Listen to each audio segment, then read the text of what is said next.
Hey everyone, welcome back to the MHP Show podcast. I'm your host, Derek Vickers. Everyone knows here on the MHP Show, we talk about anything and everything that has to do with mobile home parks, operations, crazy stories that happen in mobile home parks, because we get a lot of those.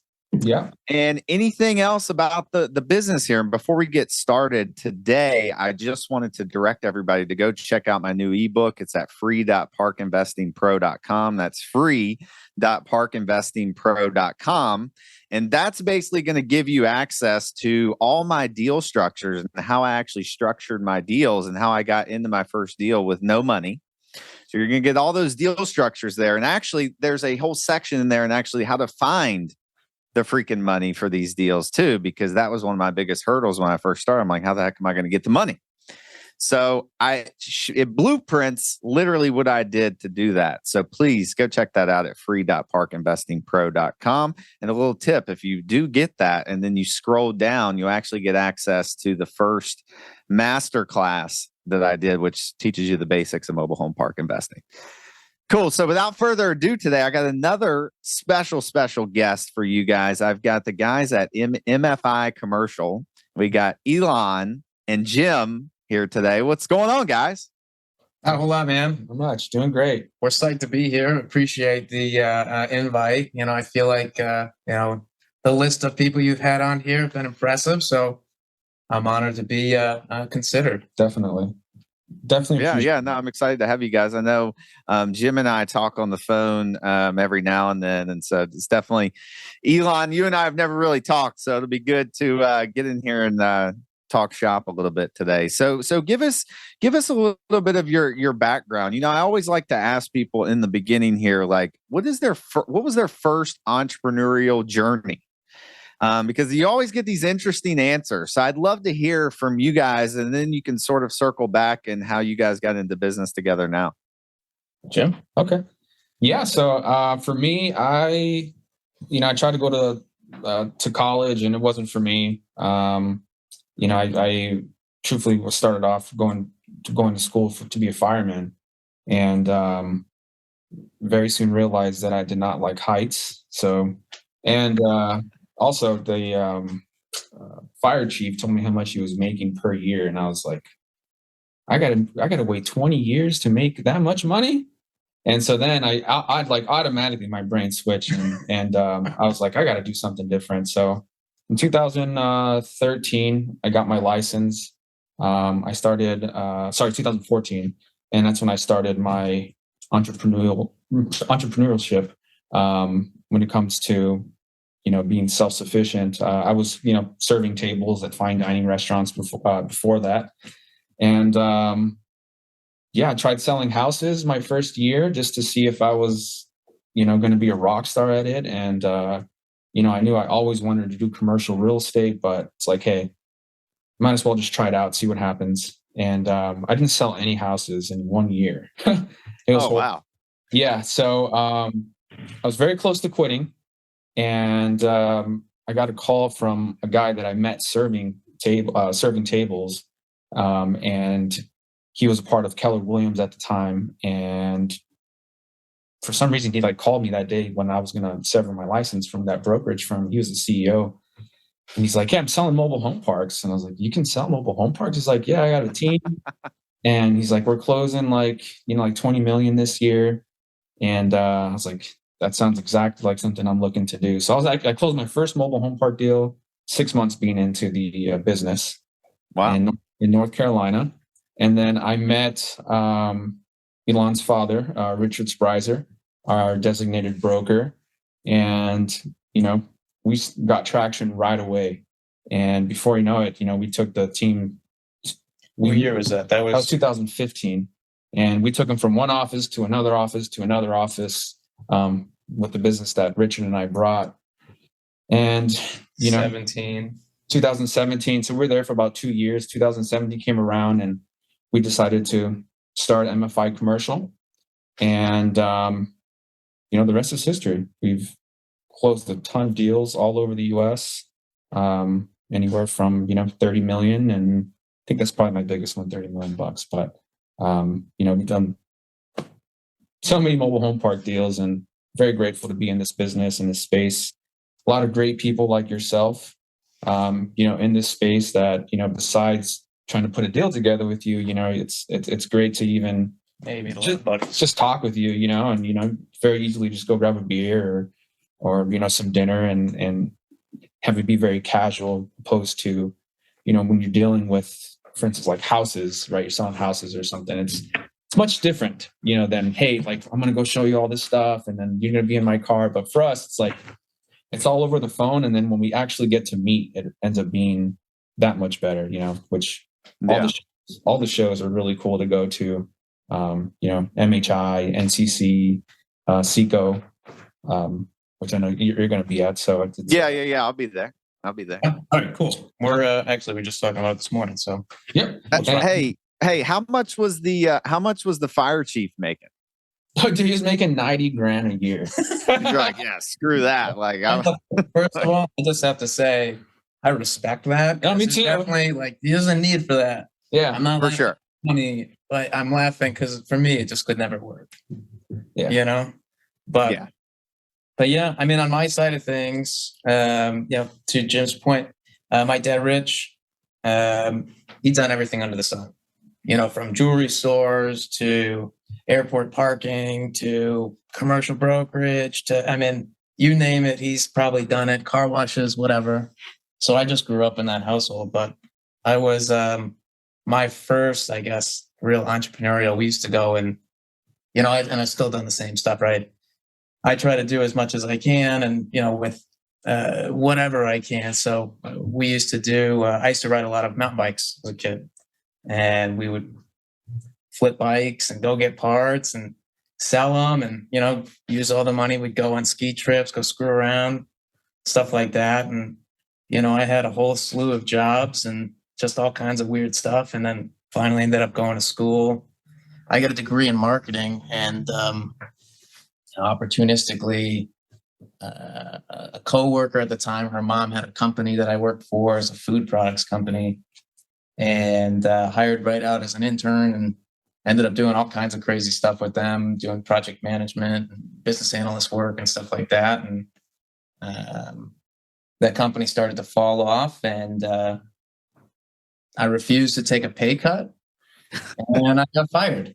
So that was probably one of the funnier things, but also one of the crazier things that's happened to me. So at that point, I had sort of seen the writing on the wall, and actually already had got my real estate license and was making some calls in my spare time, and ended up coming over and working with the group that these guys splintered off from for a hot minute before accepting my inevitable fate and coming over and working here.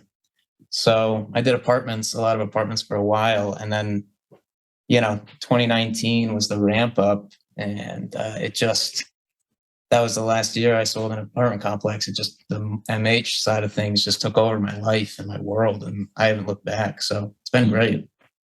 Yeah, that's awesome, man. And yeah, the business, I mean, it blew up. Like, I got in the business in 2020, and yeah, it was blowing up before that. But the times that we're in now is a little bit weird for me, because I'm used to looking at 20 deals and 19, or you could probably in some fashion make sense of buying all of them.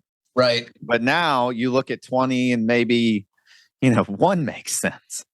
Yeah. Well, that's the whole thing with interest rates and cost of capital right now is crazy. Well, the thing is, everyone got spoiled in 2020, 2021. When I started in 2000, selling parts in 2015 to 2019, the rates were kind of where they're at now. I know they're a little higher now, but parts at a premium, they're selling at a 5 cap. Yeah, and cap spread was crazy. Yep. And then I remember we were, if you can sell at a 10 cap back in 2017, 18. That's like what everyone was looking for. 7 caps, and they're like, yeah, it's can't make that deal work. So we've gone like back to that time, right? But there were still lots of deals being done, lots of acquisitions, lots of sellers getting out of the market, people retiring. So yeah, well, the way I look at it, is since that time, I mean, we've seen so much consolidation in the marketplace where it's like, Yeah. you've got all these bigger, the 800-pound gorillas who are throwing around money like it's nobody's business. And even like, I think it's crazy, the atmosphere that we're in right now is like, I mean, look, the three of us were pretty young guys considering, but when we went to MHI in Vegas, I mean, I was like one of the older guys, I'm like, what the hell is going on? I'm 33. Like, how is this 28-year-old, or 26-year-old have $200 million from a publicly traded company? Yeah. Like, this is incredible. So Yeah. the landscape has definitely changed, but it's been really interesting. But to that point with consolidation, I mean, it's like apartments were 10, 15 years ago, and things are just, cap rate compression. I just see it's going to continue. Yeah. Yeah. Yeah. No, for sure. I mean, I saw a mixture of people at MHI, and of course, that's where I met Jim and Lewis out there. And so, would you want to be the guy that's got 200 or 300 million coming in from private equity that you've got to they kind of kick you around all the time? I battle with myself on that. I'm curious to know your thoughts. So I don't know how you feel, but for me, some of the guys we've become friendly with, like on a personal level. And I look at it, and it's like, when you have that much money and you have to spend it, like that's your business. I'm almost like, man, I feel more bad for you, because that's money that you either have to give it back. And I don't know if they have to pay a penalty or whatever if they don't spend it, whatever it looks like. But yeah. In a timeline, I mean, a time crunch. And if it's a year and a half out, which most of these guys seem to be, it's not easy to spend that much money. Yeah. And I think, from the viewpoint, my viewpoint from the operator's perspective, like just in my opinion, I'd rather go raise money like we have from retail guys that aren't going to frickin', it's easier to say, okay, we've got a frickin' checkbook for anything. But at the same time, I've talked to people that have done this, and I'm like, man, that doesn't sound like that much fun. You're not in control of the deal anymore. And so I don't like that. Yeah, I can see that. Yeah. I've never personally structured with a equity partner or anything like that, but I just can't imagine that there's so many moving parts that it just makes it incredibly difficult. Yeah, for sure. So what do you guys, I know you guys are on the phones, you got guys on the phones and stuff every day talking to sellers, and, I do too. And I'm getting deals every day, right? I'm getting deals every day. Whether they make sense or not is, a completely different topic. But, what are you guys seeing out there? I mean, I see a lot of deal flow coming. I see prices coming down to somewhat realistic expectations. You still need to get a little creative when it comes to putting deals together if the numbers don't work up front, But for a while, everything kind of was like stagnant. I feel like maybe 2-3 months ago, everything kind of just stopped, and then it just ramped right back up. Yeah. Come Q3, Q4. And everyone's getting ready for the summer. Yeah, I think that this at the end of the year, it's going to be very strong, and a lot more deals to come. Sellers that, they're holding off, and let's say the Feds they raise rates again, I feel like that's going to create more fear on their end of like, hey, we should just sell now. Things are getting worse. I think that, if we take the money now, maybe 4 or 5 months down the road, we're going to lose out on, $400,000 or $500,000. So I think right now would be the best time, or, you can put a deal together much easier when there's that, I hate to say it, that fear of missing out, it's like, well, and to be fair, a lot of guys miss the boat, right? Yeah. I've got a client who, I had an $8 million offer for, his parks in the South. Really great guy, sharp guy. It was he's not a dummy by any stretch of the means. But we put the buyer and the seller together, tried to figure out a creative deal structure that made it work. This was like a year ago. Even when interest rates were a little bit higher, they were still like, we were just in that weird, maybe a year and a half ago, year and a quarter. But now I can't sell his park for $5.5 million. And not that he wants to take it, but that's where I still have people who are interested. They're calling me back and saying, what happened to this deal? But I would write it, a cash 5.5 offered with a quick close. You think he'd do it? Yeah. Can't do it, so Right. The fear is, it's all timing, right? So no one's got the crystal ball, but some of these guys, I always think that people should listen to my opinion and stick with it because it's a solid one, but nobody ever Of course. And then you're going to have the guys that, let's say rates do go up and they didn't buy at 6 or 7%. I know. You know what I mean? But right now, because you're a genius either way. Rates Yeah. You're a genius. If they go up, you're also a genius. True. Yeah. That's true. And even now, of course, hindsight, of course, I'm like, shit, man, I still should have bought some of these deals last summer, right, when I thought the world was going to end. right. Right. And, here we are. I'm like, fuck, man, I should have bought those things. Well, we had a big deal that was in Arizona that we were working on for a while. It was a portfolio, and interest rates came into play, and they switched to seller financing, and the equity partner got cold feet, and it was just kind of crazy because the deal still penciled. It was thin, but now you have seller financing that was like some 200 to 300 basis points below what market is. It's like, I still think that was a good deal. I still think that should have gone off. I mean, and we've seen stuff like that happen, since then. So it's like, where's the fear come into play, and how much is it affecting? For me, I'm like, the best time to buy is right now. Can't stop. Yeah, no, for sure. I think you're right, and I think not only are interest rates playing into it, but it's just there's more uncertainties, right, that are injected in there. So maybe the guy who would have plugged his nose and did the deal on a wastewater plant issue, now he'd be like, no, I'm not dealing with that now. Me being included, right? And Jim, you and I talked about this on the phone the other day. Like, there's just more uncertainty, and I think things that wouldn't have killed a deal 2 years ago are now blowing deals up. Yeah, from what I've heard. Yeah. I mean, I think that most of these guys have especially that we're dealing with so many more of these private equity funds and groups and stuff like that with, it's we just closed fund number 2 or 3 or whatever it is. And that's great.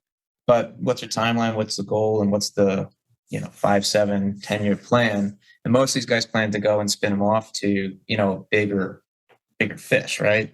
Right. So a real institutional, like a Blackstone or somebody like that, who's actually out there actively looking for these larger things. But I think a lot of it has to do with bank lending requirements, which were a little bit looser during, when money was cheaper. But now, things like the septics and the treatment plants and those kinds of things become more of an issue because they're a higher risk factor. So from that perspective, these guys, while they'll buy, if they'll buy anything within their buy box for sure. If it's outside the lines, they got to say no right now because they know that they're not going to be able. That's going to be an outlier in their portfolio down the road. So it's going to be a problem. So, it's longer term, but those are the things that are. I was having a conversation with somebody the other day with Rhett Trees from Seneca about actually what their plans are and how with regard to private utilities. Like, there's got to be a way, like a long-term solution here. Not everything's going to be able to connect to city services. Yeah. There wasn't really anything that came out of the conversation. It's just a very interesting conversation to somebody else is, thinking about those things too. Yeah. And I mean, the way I think of it is, we bought some parks with some, shitty infrastructures for sure. And I think once you've gone through some of that stuff and you have you've had the headache of it because your property manager can't necessarily, talk intelligently to some of these agencies. And so you inevitably have to get involved depending on, how big you are, or, your director of operations has to get involved. And it's just a time suck. because if you calculate the time involved dealing with some of these regulatory agencies, your brain damage, my gray hair that's growing in right here, like you count all that, you're like, man, dude, is it worth it? And yes, I would say that it is if the pricing's right, but paying retail for some of this stuff, if you're paying retail for a septic system that was built in 1960, Well, like, you're going to have problems, right? It's inevitable. Like they all seem to be built around the same time, right? And the problem is at some point, it's a grenade, right? It's a ticking time bomb. Yeah. So yeah. If you have... Yeah. Sorry, go ahead, Elan. Oh, no, that's okay. I was just saying, you just got to have the operator who's owned this park. A lot of these are owned for 20, 30 years. It's like, did they really do a good job of maintaining it? Or did they do the job that they think that they did was a good job? And was it actually good? And the answer is probably no, or there's definitely an issue, or what does that look like? But to your point, I would say you probably have to be 50 to 100 basis points higher on a deal that's got a treatment plant than city utilities, because you have to be able to offset that cost over time. For sure. In PA, actually, we've seen a lot of, what is it, DEP, I think it's PA, what they call it. They've been, or utility companies have been actually buying the treatment plants from some of these if they've got large capacity, and they take that on. And I don't know if that's like funded by the state or what. Yeah, but I mean, you were talking about that the other day, right, Derek? Yeah. There's people that'll buy them, and then you're right, take on that responsibility, and they can't gouge your tenants either, because they can only charge what the municipality will charge. And I should probably look into that a little bit more, but I'm sure they have their own due diligence that they go through, and it's got to work and make sense and blah blah blah. Yeah, but I mean, that's like a great solution for those that can't connect, because if that is on the table, I mean, by all means, if you can offload that responsibility, I would pay, the utility bills just like I would to city services as an operator all day and not have to worry about the headache. Yeah, agreed. And I know, Jim, you mentioned something about seller.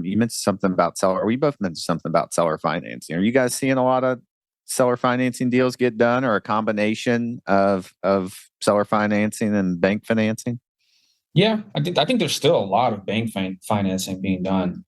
Truthfully, we're doing a couple deals right now with seller financing, but for me right now, what I've been seeing mostly is when I'm talking to these sellers is that, if they're going to get out, they just want to be out completely and not have to worry about taking the park back if the guy defaults, or even if it's like reputable company, they're still just, hey, if I'm going to sell, I'm going to just sell, be done with it, take my money, put it somewhere else.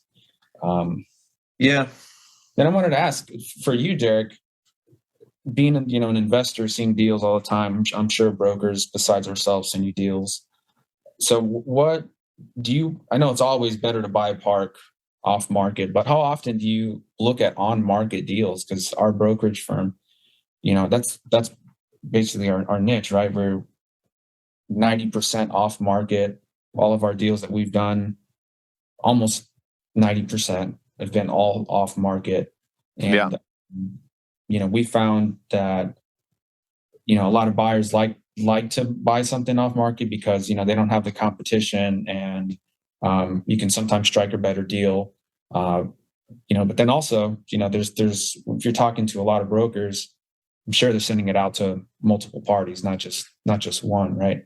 So what do you find more value in?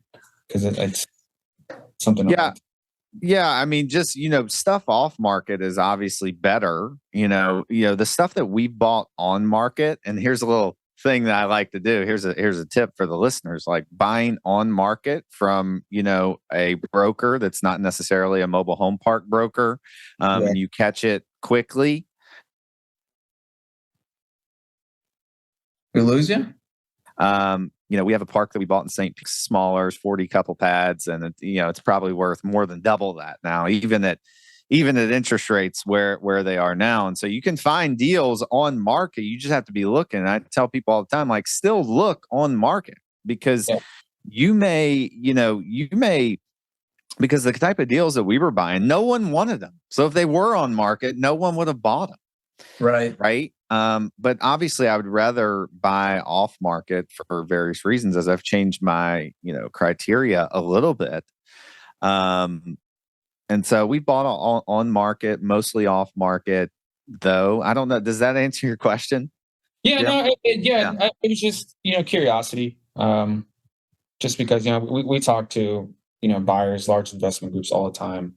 And, they're typically always looking for off market. So, yeah. Well, I think it's, even if you just, hey, this is an off market deal, kind of the, the I don't know. Yeah. Right. Ooh, like, market. Like, ooh. Yeah. I feel like, especially as a, somebody who's newer coming into the space, if they have a minimal commercial real estate background, it is very funny how exciting that can sound. Ooh, an off market For deal. sure. He's sending it to me. Yeah. Doing that. But you guys, and I'll say, I get deals from multiple brokerages, but you guys find good stuff. I'm not going to lie. You guys find sizable, really solid deals. Now, we haven't done a deal yet, which I know we will here at some point.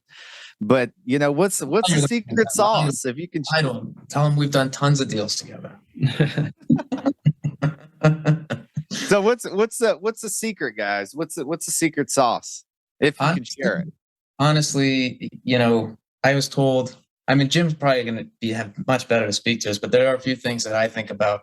But somebody told me recently that our underwriting is better than most out there, which to me is kind of funny because, we have very, very minimal formal training. And most of it, is literally just how many spaces by lot rent, average, whatever, it's back a napkin. I'll give you a valuation that's going to be within 10% in, 30 seconds. And for whatever reason, apparently it's relatively accurate, and I can go and see, even if we don't get the deal done, if that deal does trade. It traded right around where we end up at. So I think for us, it's having a good understanding of how these things work. We've been doing it long enough, really, where, you talk to an owner and the conversation is a lot easier because it is warm. I've got Derek Vickers, his buy box looks like this. It's, he's looking for this many spaces. I know that he owns a park that's over here and he can close and, whatever. It's not, a sure thing, but would you, finagle, we'll be able to finagle something, a lot of times. It's warm. We have that kind of a warm lead going in, even if it's a cold call. Yeah. I think for one, it always comes down to script, right? You want to sound like a professional. You don't want to be saying, when you're talking to somebody, especially because they don't know you, so when you're talking to them, you got to get straight to the point. Yeah. I've trained most of my guys, that are on the phones. And, I've done this long enough now to where I've learned, okay, you got to ask very specific questions that are going to get you the answers you need answered, right? The questions you need answered. Yeah. And so, if these guys come to us without a full list of questions that we need answered, I'm not spending any time on it. Let's go get the rest of the questions answered because. Yeah. And I always try to tell my guys, try to get at least 3 no's, so, I'm talking to somebody and they say no, hit them with another question. I'm sure, if whoever is asking the questions in the conversation is the one that's in control, so if the seller turns around, starts asking you a million questions, your job is to turn around and take control of that conversation again. Because that's how you're going to get the questions. I've had so many guys or so many sellers where, they told my guys no, and you jump on the phone, you ask them the right questions, and then you find another park. Right. And then it's just a pull the thread, man. Yeah. Always pull the thread. And most people. The other thing, and then I guess just to add to what we're talking about, Jim just closed a deal that he's been talking to his seller for 5+ years. Yeah. So one thing that we have, that other people don't is longevity, right? So, while Jim and I have 2 different styles, I feel like, for the most part, where, Jim's really good about getting in and, making a phone call and getting that right then and there, where, for me, I'm more of a, let's stretch this out, let's build that relationship and build that rapport. And, while Jim's doing the same thing, my goal is more so to do that. And, I want someone to be able to take my calls. I want to call someone, shoot the shit with them for 10 minutes, and then, have that rapport. And I can just come out and ask them, let me sell your whole portfolio. Yeah. Let me do it. Just let me do it. Yeah. And it's probably why we have so much success. It's, you got two different personalities. And I think that works in our benefit, because sometimes, when you do too much of a strong approach, it can, push the seller back and it's always good to have somebody that can follow up and give them a more warm approach of like, hey, this is what we're doing. And even though I've had a lot of success doing what I do, just because, speed is your friend in this industry. Yeah. Kills all deals. You got to be snap, go. You got somebody hot, you need to move. Yeah. Authority. Because if not, guess what? They're going to start getting calls from other brokers. They're going to start thinking, and that's you don't want to sell it. No. Yeah. Gosh. Yep. So the docu-signs in your inbox. Yep. Yes. And I think too, just from, the buying side here, my my viewpoint on you guys is that, so for example, like, Jim and I, we were on the phone for 40 minutes the other day. We're talking about parks, and you're very knowledgeable on parks. So we can have that conversation, which I think when you're talking to a seller is important, because I've talked to some brokers. I can tell that they're new, and I get it. You got to start somewhere. Yeah. But, it's not as an easy conversation when we're talking about these deals, kind of look at this. And I think, some people got spoiled in 2020 and 2021, myself included. And so you didn't really, 2020, like, right. No, so you didn't have to have that much skill, right? You just get the deal under contract and it freaking closes, right?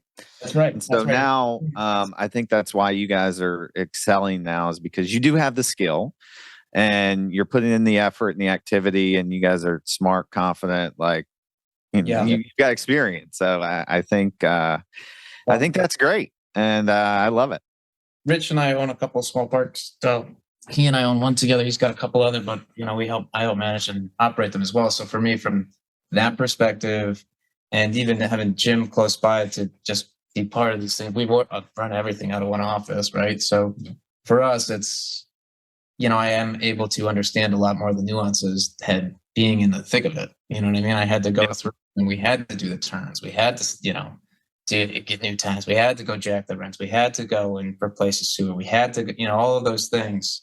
So it does help to be able to speak to that, especially to a buyer or a seller even too. They have more confidence. They know that more, an in-depth level. You can see eye to eye with them. And sellers, they can smell the bullshit across the for sure. room. For sure. And that's where they'll just throw a random question at you, and if you stumble, they're like, like all the other guys, Yeah. And no, that's good that you guys do that, and I can tell the difference just when I talk to you guys. So keep up the good work. So I guess when we're talking about someone new that's getting into the business, getting in the industry, they're talking, they're calling, and I teach people in our course, like, hey, you got to start networking with brokers, right? Because I love working with brokers, because you can only call so many people, right? Like, you need to get deals from everywhere. You need to find them. You need to deal with wholesalers, whoever, right? And so what advice would you guys give someone new, like reaching out to a broker, like what not to do? And, how they can separate themselves from, I'm sure you guys get calls from people all the time. Yeah. Yeah. I mean, truthfully, if you're new to the business and, you want to get people's attention, you need to work on your skill to find deals, right? And a lot of times it's just time on task and pounding the phones and getting better at having those conversations. Because truthfully, it takes one deal to get you going, to get that confidence up, to just completely change the whole ball game for yourself, and especially if you're new and then you get this guy that says, hey, yeah, I'll look at an offer and it's 10 million bucks, and you're new to the industry, that's a real ego booster for yourself, and you're not going to find those deals unless you're really, really pounding that pavement, because it's just, this that ratio is to 50-1, so it's like, for every 50 calls you make, you're going to maybe get one decent lead. So, and decent being the operative word. Remember when I first started, I was making like 500 phone calls a day, just all day, and which at first, it sucks, but usually doing things that you don't want to do are the best things for you. So I think, for someone new in the industry, and we do take these calls all the time, right? I took one yesterday, and a guy calls me out of the blue. Hey, I saw that you guys do mobile home parks, RV parks. I so-and-so, we're moving, laterally from this equity space to this equity space. And I've got X amount of dollars. First of all, I love the money. The money is the funniest problem to have right now. It's like, I never thought that having $200 million would be an issue, right? Yeah. It's a problem. And,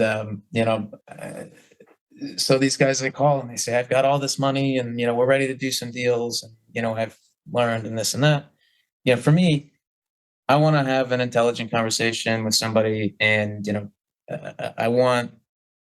it's really nice to have, because we do talk to so many people, and, I have to optimize my time as well. It's nice when you have someone who is easy to work with, right? Yeah. And so if they call you and they respect your time and they respect, I'm respectful of their time, I'm going to, give it to you, straight. I'll give you my opinion of what you're looking at. I will, if you ask me to. I'll spend some time with you and we can go through stuff. But, I don't like wasting other people's time, and I really don't like other people wasting my time. Sure. For us, it's you eat what you kill. Yep. So for guys coming in, I tell them too, like, if you want to get on my deal list, if you want to stay top of my pile, if you want whatever, just stay in touch with me, man. And you don't need to call me, and I don't need to talk to you, for 10 minutes every week, because that's a bad use of everyone's time. But if you call me regularly, I'll be like, oh man, that guy, yeah, that's perfect. And a lot of times it's not like we're not sending deals out to people. It's just, I don't have the right deal to send to you because you told me that, this is your criteria. So I'm not sending you something that's outside of the criteria, too far outside of the criteria. Most of the time we let those guys tell us no if it's close.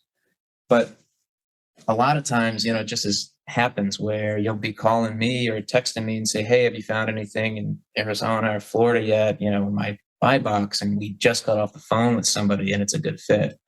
I have no problem giving somebody a shot, because everybody needs a shot. We still work with a couple of guys who Jim and Rich helped pick up their first parks. And I helped a couple of groups pick up their first apartment complexes. And now, these guys have these massive operations now, and it's incredible. Yeah. And so you watch them grow, you grow with them, but it's, if we didn't give them a shot, somebody else would have, and that deal would have come from somewhere else. And that relationship would just not have existed. So it's a very, very relationship driven business, and, just be respectful. That's what I would say. Yeah. Very upfront. I've had a lot of guys that, they'll say, hey, I got a deal, and they just don't have the right information, or it's just like no one wants to waste your time. I don't want to waste people's time. So sometimes you can put a deal together, sometimes you can't, but if you can find a way to bring value, find good deals, people start taking you very serious very quickly in this industry. Because everyone wants deals that they haven't seen. Because that deal's been kicked around the block, but you get that new deal, man. It's like, I'm sure you see one deal come from us, and then a little bit down the road, another broker's with that same deals, and so it's just like, because we're all calling the same people. and also for the new guys, don't try to just only stick to mom and pop. A lot of these large institutional guys, they'll sell too. They'll sell. You don't think so because they own so many parks. But again, businesses acquisitions. Yeah, you got to ask the right questions. You ask the right questions. You take the shot. The worst thing they're going to say is no. Mm-hmm. Yeah, and then then you got a buyer maybe. We've been doing a lot more in like institutional, or what I guess institutional adjacent, whatever you would want to call it, to institutional these recently, just because it's just trading out from one group to another, and it's in some cases they may even know each other. Yeah. And for us, it's just managing the relationships, the timelines, and just being very well aware of what is in the portfolio. Yeah. Asking those questions. I ask everybody, what do you have that I can sell? What can I bring you an offer on? You got any dogs in your portfolio? You got any thorns in your side? Got any outliers? Did you plan to go to Topeka and you bought a park and now you don't like Topeka? Can I sell that? Because we have people. I mean, we end up working backwards with, I think in a normal real estate space, most people go and they have to go get listings. And for us, we end up have ended up, I guess, historically working with buyers who can do the deals, and they give us a criteria and we help them find it. Yeah. Yeah. So, yeah, no, that's great. And I think what you said is huge there, because we've actually in 2021, we bought a portfolio of 3 parks just like that. It was from a bigger group. They're predominantly in the Midwest and on the West Coast, and they didn't want their stuff in Florida because it was a thorn in their side. And, it's 2,000 miles away. And, I think that's great advice for people, because I think people look at a list and they're like, oh my God, just because a large group owns it. Like, you never know, like that park could be that pain in the butt that they don't want, and they'll sell it.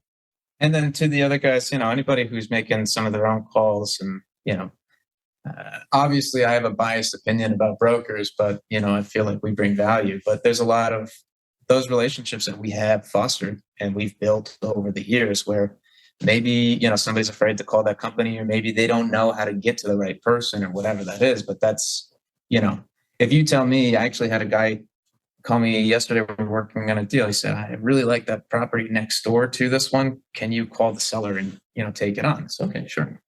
And, we have had clients give us lists of specific properties in the past.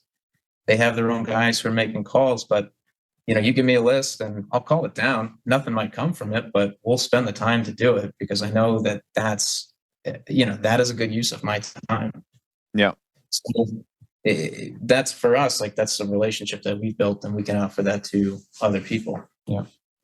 Yeah. Yeah. And I'm a big, a couple of things that you were talking about, Jim, with calling. Like, it's just, you got to call, right? And I never tell people just to stick to one avenue. Don't just rely on brokers. Don't just rely on someone else to bring the deal. You got to go find them too. Like, you got to learn and get your teeth kicked in. Yeah. Just like everybody else did. That's right. One of our guys today, she got told to go get fucked. Well, it happens. Right? It's like 8 a.m, man. It's like, hey, it's going to be a good day. Keep trying. Mind you, I had a fantastic conversation with the person last week, and she calls this morning, and they were basically like, "Fuck off and die." We'll call you. And you're like, "Whoa." Yeah. It's persistence. Yeah. You gotta get beat up a little bit. And I did that for, years in the insurance business, getting beat up on the phone, and I was actually trying to sell someone something. So it's a little bit more difficult than what we do even. Yeah. And so I think that's just a gauntlet that people need to go through, because you learn so much from doing that. I feel like anybody who's been in, like, if there should be a college course, like, hey, for this freaking semester, dude, for this whole class time, you got to fucking go in and cold call, like, for something. Whatever your business is, like, call strangers. Yeah. Call strangers and let them tell you to F off. You know what I mean? And if you can make it through that, 3 or 6 month, whatever course, and you can come out the other side and you're still standing, you're in the right place. Yeah, for sure. You, what do you guys think, I guess, as far as like, where we close out here, like the future of this business? There's been a lot of consolidation in the last couple of years. Like, what do you see in the next 5 or 10 years? We'll all just be buying from everybody. You want me to trade and stuff with everybody? I can get my soapbox. Please. Yeah. I think it's a great business to be in. I think there's still so many mom and pops out there. There's guys that, they're going to get out of the business. There's guys that are going to keep getting into business. So, I mean, I feel like this is here to stay for quite a while, and I feel like there is going to be another 2021 come again Around the corner. Around the corner. It's just, it's if you can make it there, and then if you can make it there, yeah, are you going to be smart enough to pull the trigger when it's really time? Somebody told me right now, somebody who was decent sized in the industry, I thought it was really funny. They were talking with some of the other guys in the industry, and the slogan that they've put on what they're doing right now is alive till 25, which is basically just, let's just stay alive for 2 or 3 more years. Let's just make it to 2025. And, that's where we're expecting some sort of tipping point. There's some sort of something, but that will get us through what we have now. Yep. Yeah. As far as my perspective, I wasn't kidding about the soapbox. I mean, I really do have a soapbox opinion about this industry. And it's really funny because a lot of it has to do, most of it has to do with data and it being available or not, right? And I've been fighting with CoStar to cancel my CoStar seat because the data that they have is lackluster. It's terrible. Least. It's terrible. It's the worst in the industry. And I've been fighting them for, they would call me every year, every 3 months and do a demo. And I'd ask them the same question. Well, how many parks are on here now? And they'd say, well, it's 10,000 or it's this, whatever. But none of it's accurate. And, the ownership information that is offered, even on this, it's expensive, right? It's not great anymore. And it's number of spaces and all these other things, it makes it very difficult. And so until we can get a full set of data, it's still going to be Wild Westy, right? So if you look at, like, if I was going to keep my CoStar seat, I would only keep it if I was going to do apartments or something like that full time, where every single apartment complex, every single rent amount, every single unit size, floor plan, whatever is within that system. That's the consolidation that's happened from apartments I was talking about before over the last 10, 15 years. And all that data is available. So if you can do a one-to-one comp, you can actually do that. But in CoStar, or anywhere. I mean, the comps, it's very difficult. If anybody asks me, what are you paying per space or what are you seeing per space pricing somewhere? It's like, I don't know, it's probably arbitrary, but, I can tell you. But things like that throw these things through a loop even further, from the park-owned home rents, lot rents, and how the utilities are structured and who's paying what. And then, adding to it, if you go and try and pull sale prices and comp prices from the deed, I mean, sale price isn't even recorded on the deed. It's the allocation price that's right. So you don't even have a full set of information. So I look at it like, as we build out this information, the more we do, the more information available, the more cap rate compression we'll see. And over the course of the last, I think in 2018 or 2019, we went to the Las Vegas show, or no, it was Louisiana. Yeah, it was in Louisiana. It was in wherever the town is. New Orleans. There you go. Yeah. And they had one of the vendors that was there was Fannie Mae, and not from a let's help you guys do loans perspective, but they were there getting data. So they created the Fannie Exchange, and Exchange is just a data set that they've been building out because, as Fannie and Freddie started leaning heavily into backing loans, they need to make sure that they have a risk profile that they can, adhere to and understand. So for them, it's just building out the data set. But, not everybody knows that data set is there. It used to be publicly available, but it's just we need more with this. There's no one Yeah. in the parks there are. So as the more data becomes available, the easier it is going to be to comp one to one. The easier it's going to be to do rent comps. I mean, we talked to a park that had $75 lot rents, and it's a beautiful park and it's great. I just sent you that one in Wherever, yeah. Oh yeah, that one was a $1.75 or something. Yeah, man. But you can't. Park, it's a great park. There's so much upside, but you can't sell it because you can't get debt on it because it won't cover the cost. You need, even doing seller financing is almost off the table because Right. So being able to see what's out there, like I can't just go on apartments.com or something like that, see what the lot rents are across even Tucson where we live. Yeah.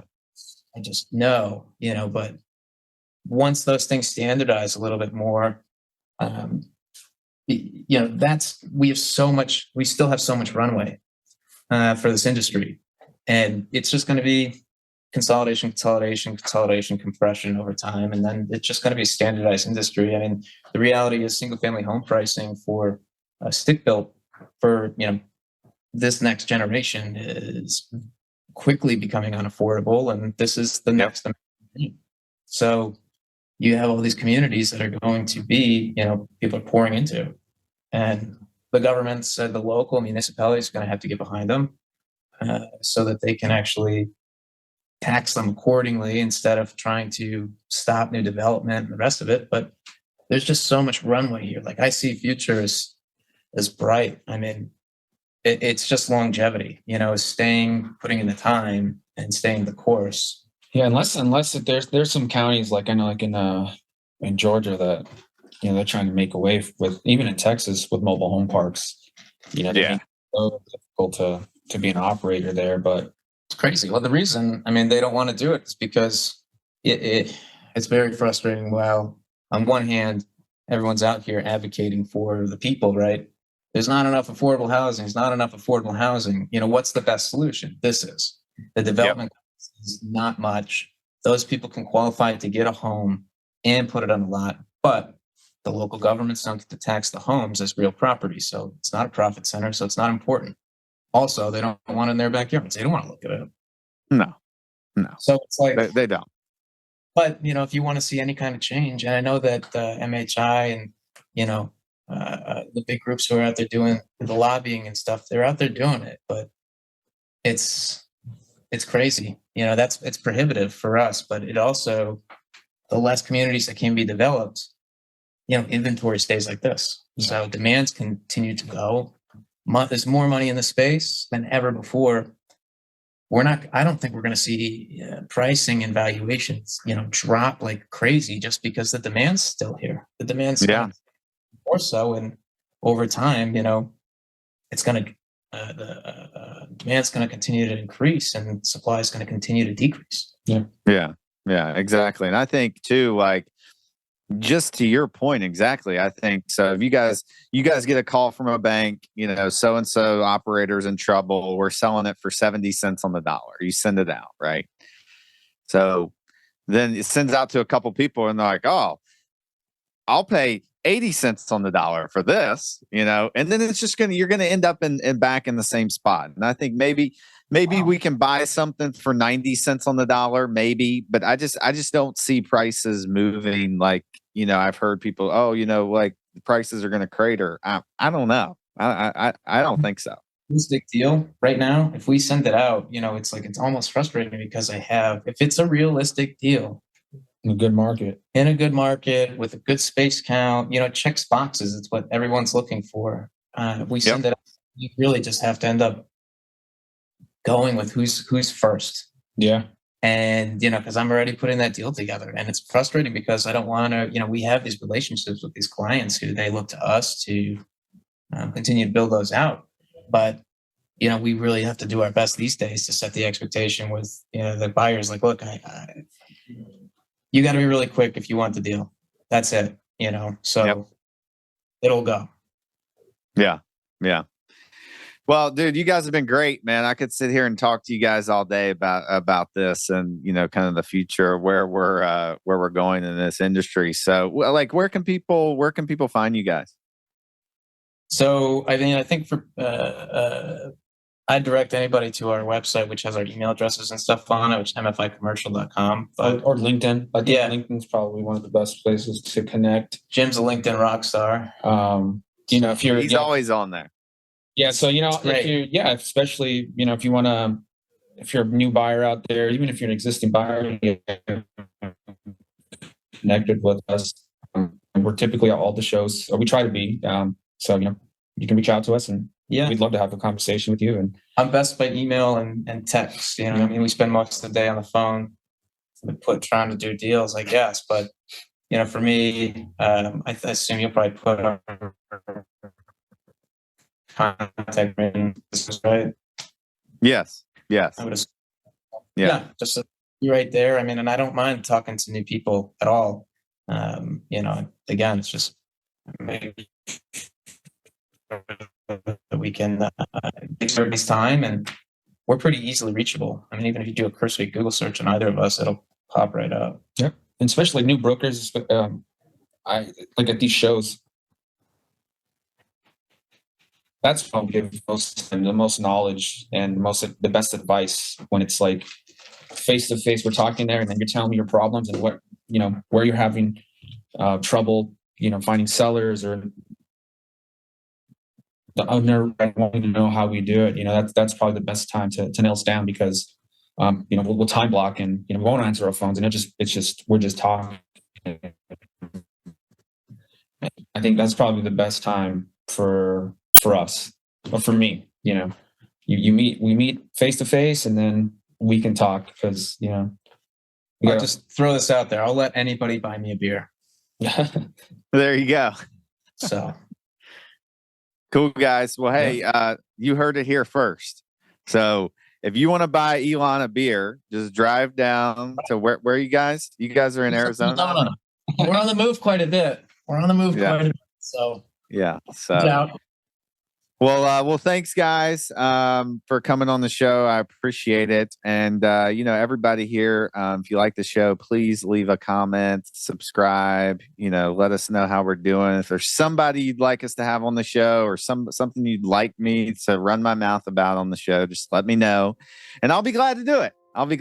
So Elan, Jim, appreciate you guys, and we'll see you guys next week on the MHP Show. Peace. All right. Love See it. you. Thanks, man.